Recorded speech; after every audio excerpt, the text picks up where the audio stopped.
চাচা, এটা দোকান কার? আমারে আপনার? আপনি এখানে বসে কেন? ও বাতাস না গরত। মানে ওখানে বাতাস লাগে দেখে এখানে আউটডোরে বসে আছে। হ্যাঁ হ্যাঁ। ঈদের কাপড় নিয়েছেন না? না এই কিন্তু আছে। এই পর্যন্ত। তো বাড়ি যাবেন কটার দিকে? একটা দিকে যাবো। একটা? হ্যাঁ, মানে একটা পর্যন্ত এখানেই থাকবেন? 12:30 মধ্যে রেডি আসি। বাড়িতে রেডি একটা বাজবে। বাড়ি কোথায় আপনার? লক্ষ্মীপুর। লক্ষ্মীপুর? হ্যাঁ, কিসে যাবেন এত রাতে বাড়িতে? অটো যাবো। অটো যাবেন? কি খাইছেন? নাস্তা পানি খাচ্ছি, হ্যাঁ, চা নাস্তা খাচ্ছি। চা নাস্তা। খালি একটার দিকে যা বাড়ি যা ভাত খাবেন, তারপরে সকালে উঠবেন কয়টায়? 7টার দিকে উঠবো। আপনার এইটুক ব্যবসা দিয়ে সংসার চলে? টুকটাক আর কি। তা, বাড়িতে কি কি আছে?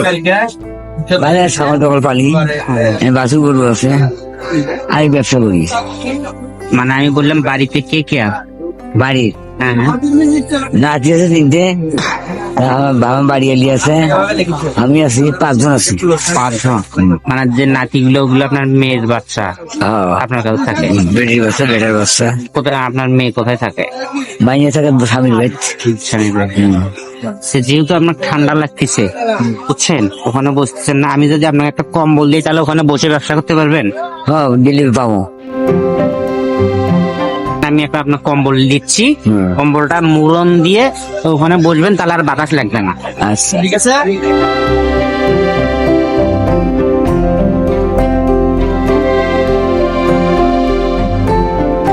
পরেন নাকি কম্বলটা?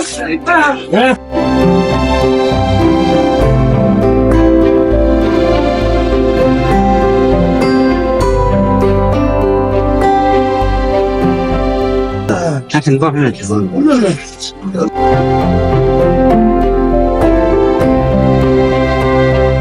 এখন তো বাতাস কম লাগবে। হ্যাঁ, শীত কম লাগে। শীত কম লাগবে? হ্যাঁ। তা ঠিক আছে, তা আপনি থাকেন, আমি আসি। হ্যাঁ? যাও।